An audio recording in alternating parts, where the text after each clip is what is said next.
Hello সুশীল সমাজ। আজকে আমরা যে সিনেমাটির পোস্টমর্টেম করব তার নাম হচ্ছে রক্তে ভেজা বাংলাদেশ। সিনেমাটির শ্রেষ্ঠাংশে অভিনয় করেছেন মহানায়ক মান্নার আত্মার আত্মীয় নবাগত নায়ক স্বাধীন।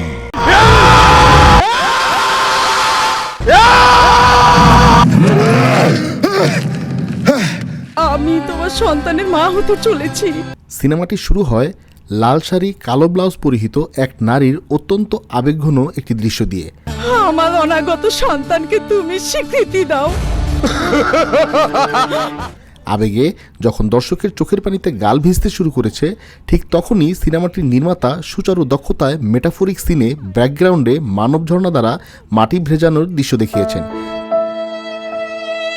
যা নিঃসন্দেহে সিনেমার মেটাফোরের ব্যবহারকে একটা অন্যরকম সমৃদ্ধি এনে দিয়েছে। শাড়ির সাথে ব্লাউজ ম্যাচিং হয়নি বলে সিনেমার পাতি ভিলেন কাঠের ছুরি দিয়ে হালকা করে ব্লাউজটি কেটে দেয়। সাথে সাথে আকাশে প্রথমে দেখা দেয় একজোড়া চোখ, আকাশ অন্ধকার করে অদৃশ্য কয়েকটা ঠাড়া পড়ে, জোরালো বাতাস বইতে থাকে। তারপর বাংলাদেশের মানচিত্র আর আগুনের মাঝখান দিয়ে পুরো শরীর নিয়ে হাজির হয় ব্লাউজ জিন।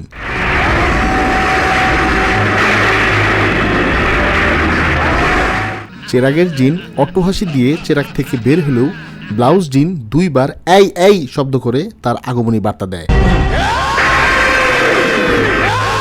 যারা কানে শোনে না তাদের জন্য আঙ্গুল দিয়ে 1-2 গণনা করে ব্লাউজ জিন সমাজের কান প্রতিবন্ধী মানুষের প্রতি এক অসীম মমতার পরিচয় দেন। পাতি ভিলেন জিনের পরিচয় জানার চেষ্টা করলে ব্লাউজ জিন প্রথমে বিভিন্ন কালজয়ী মানুষের নাম বললে পাতি ভিলেনকে বিভ্রান্ত করার চেষ্টা করে। মাওলানা ভাসানী, বঙ্গবন্ধু শেখ মুজিব, মেজর শফিউল্লাহ, বীরশ্রেষ্ঠ মতিউর। এবং পরে পাতি ভিলেনের কানের নিচে 2টি হুলিয়া ও একটি বয়রা মারে। একদিন ব্লাউজ জিন রাস্তা দিয়ে হাঁটছিল।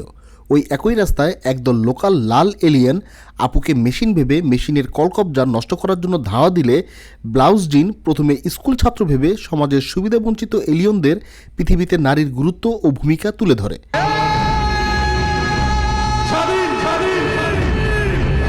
নারী মাতা, নারী ভগ্নে, নারী কন্যা, নারী স্ত্রী, নারী প্রেমিকা, সেই নারীর গায়ে তোরা হাত দিয়েছে।